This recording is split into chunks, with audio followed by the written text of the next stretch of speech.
Assalamualaikum warahmatullahi wabarakatuh. Waalaikumsalam warahmatullahi wabarakatuh. Alhamdulillah kita masih diberi kesempatan untuk bertemu lagi bersama Peta Islam.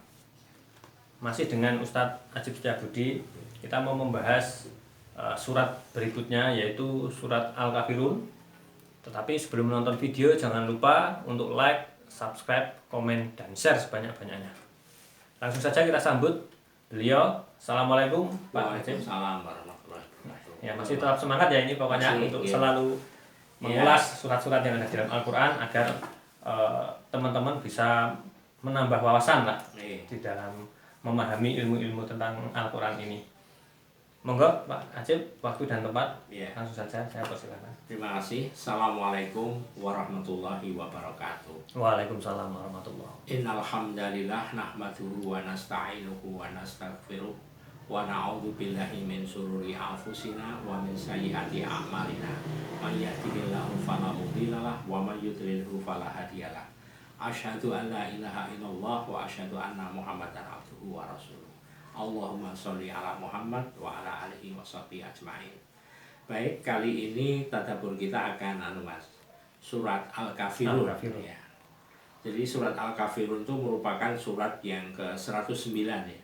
Kalau kemarin itu kita membahas surat An-Nasr ya, di mana itu turunnya di Madinah. Kalau surat Al-Kafirun itu masih di Mekah. Jadi surat Al-Kafirun ini memberi bekal kepada Rasulullah dan para sahabat semua waktu itu ya, bagaimana seharusnya bersikap ketika berhadapan dengan orang-orang kafir ya. Baik, kita baca dulu. Bismillahirrahmanirrahim. Qul ya ayyuhal kafirun la a'budu ma ta'budun wala antum a'biduna ma a'bud wala ana a'bidum ma abattum wala antum a'biduna ma a'bud lakum dinukum waliyadin. Shadaqallahul adzim. Jadi hanya 6 ayat ini, cukup pendek ya, tetapi prinsipnya itu kadang-kadang sampai hari ini masih banyak sekali perdebatan, yaitu terutama masalah toleransi. Ya. Baik, sekarang kita lihat dulu. Qul, katakan wahai Muhammad, ya ayyuhal kafirun, wahai orang-orang yang kafir. Nah, siapa orang kafir? Ya, itu aja sudah menjadi perdebatan karena orang kafir ini nggak boleh untuk disebutkan karena sudah sesama warga negara gitu ya. Sehingga apa ini kelihatannya kalau ini diucapkan itu dianggap intoleran. Gitu. Padahal kata kafaro ini ya, kafaro yakfuru kufron atau kafaro yukafiru takfir, itu sesungguhnya ya istilah-istilah netral saja ya. Ketika pro terhadap Al-Quran itu disebut mukmin, ketika kontra terhadap Al-Quran disebut kafir gitu. Jadi kafaro itu apa? Kafaro itu kalau kita lihat secara kamus itu salah satunya adalah cover gitu. Sampul. Nah, sampul itu maksudnya menutupi. Jadi orang yang mengcover dirinya, menutupi terhadap masukan-masukan yang barangkali masukan itu benar gitu ya. Maka kalau di dalam surat Al-Baqarah dikatakan summun, bukmun, umyun, fahum, la yarji'un. Mereka itu ibaratnya orang yang bisu, orang yang tuli, orang yang buta, dan la yarji'un, tidak akan kembali. Itu kafaroh ya. Jadi terhadap apa yang dikemukakan Quran, mereka bersikap negatif atau menolak. Nah, itu kafir itu seperti menolak ya. Menolak. Cuma memang definisi kafir nanti bisa diperpanjang lagi. Ada kafir yang harbi ya, artinya bisa diperangi, tapi ada kafir yang dhimmi, yang sudah takluk, yang sudah baik-baik saja. Artinya yang begini ini bisa diajak kerjasama gitu ya. Nah, kalau pada qul ya ayyuhal kafirun ini secara umum saja, wahai orang-orang yang tidak pro terhadap Al-Quran gitu. Pro ya. Kemudian Rasulullah disuruh mengucapkan la a'budu ma ta'budun ya. Aku tidak akan mengabdi terhadap apa yang kalian abdi ya. Aku tidak akan menyembah apa yang kalian sembah gitu ya. Jadi itu prinsip utamanya. Jadi Rasulullah itu tidak akan menyembah apa yang kalian sembah. Kemudian wala antum, dan kalian abidu nama abud juga tidak akan menyembah, bukan menjadi penyembah Tuhan yang aku sembah. Jadi ini ada satu prinsip, kalau orang sekarang mengatakan win-win solution ya. Sama-sama enak, sama-sama menang. Aku tidak akan menyembah apa yang kamu sembah, kamu juga tidak akan menyembah apa yang aku sembah. Tidak ikut campur. Tidak ikut campur. Nah, disinilah maka toleransi dalam Islam itu sesungguhnya bagian dari agamanya itu sendiri. Sehingga kalau ada katakanlah anggapan bahwa umat Islam itu radikal, intoleran dan lain sebagainya, itu salah. Karena sejak awal itu Rasulullah sudah menekankan toleransi. Ya. Yaitu orang itu tahu batas dirinya, batas orang lain, dan kita tidak saling melanggar batas. Kemudian diulang lagi nanti setelah itu, wala antum abidu nama abud, dan kamu tidak pernah menjadi penyembah Tuhan yang aku sembah. Dan konsep terakhirnya adalah lakum dinukum waliyadin, bagimu agamamu dan bagiku agamaku. Jadi di sini ada garis ya, garis apa namanya, demarkasi ya. Pokoknya din kamu bagian kamu, din aku bagian aku, masing-masing coba saling aja di sini berkompetisi ya, atau berfastabiqul khairat dalam meraih kebaikan ya.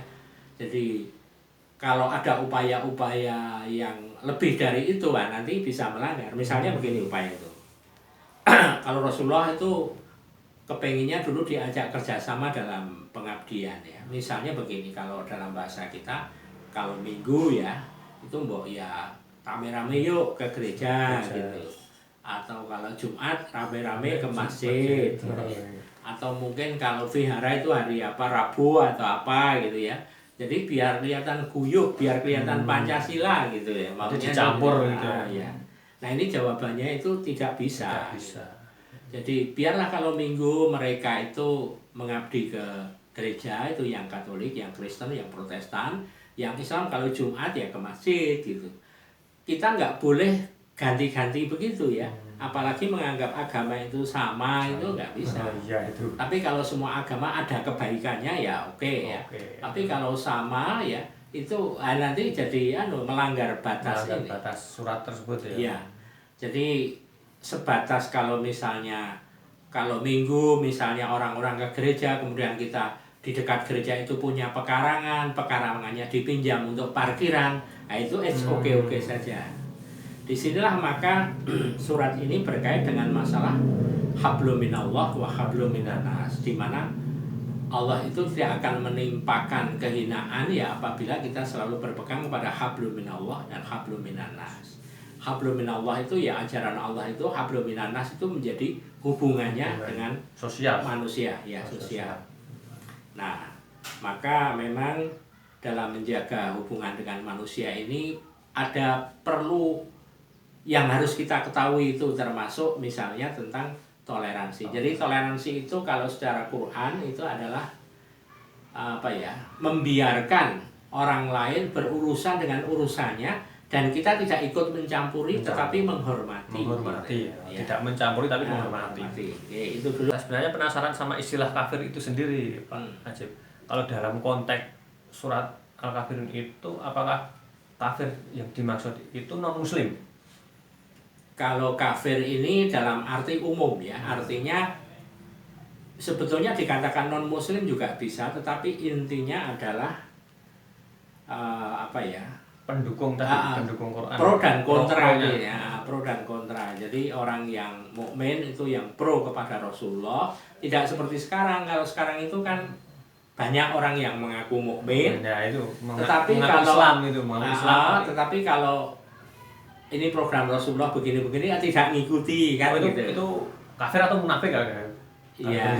Ya kalau itu disebutkan nanti akan membuat gaduh. Itu lebih baik ya mukmin belum sempurna. sempurna. Cari aman ini. Itu proses nanti karena pendidikan dan lain sebagainya. Nah, yang banyak itu kita itu justru mukmin belum sempurna itu. Nah, kalau dikatakan kafir juga enggak, nyatanya dia ya masih ada sholatnya gitu ya. Itu yang banyak itu. Nah biasanya orang-orang yang begini ini kalau tidak dikenakan pendidikan seperti Al-Kafirun ini, nah itu sering nganggap sepele hal-hal pengabdian di wahana-wahana ataupun agama-agama yang lain gitu, sehingga sering mencampur adukan itu. Nah, ini prinsip tidak mencampur adukannya diperkenalkan oleh Allah dalam surat Al-Kafirun gitu. Ya, sebetulnya umat Islam itu sudah sangat toleran sejak dari awalnya. Jadi toleran itu membiarkan ya, atau dengan membiarkan itu menghormati. Sehingga kalau sudah membiarkan menghormati itu sudah pas gitu ya.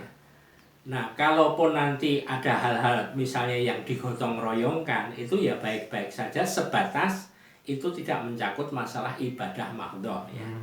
Jadi kalau misalnya suatu masjid misalnya nggak punya air, kemudian ada gereja yang punya air kemudian memberikan untuk wudhu ya nggak apa-apa gitu ya. Kemudian bergantian juga kalau misalnya itu tadi meminjamkan tempat parkirannya karena masjidnya kebetulan dekat gereja untuk kebaktian, ya nggak apa-apa gitu ya. Itu sebatas masih yang bukan ibadah mahdhah, itu biasanya masih ditolerir ya. Artinya diperkenankan oleh Allah. Tetapi kalau masalah keyakinan, akidah, nah ini yang harus dibedakan ya. Harus mengambil garis demarkasi dan tetap saling menghormati.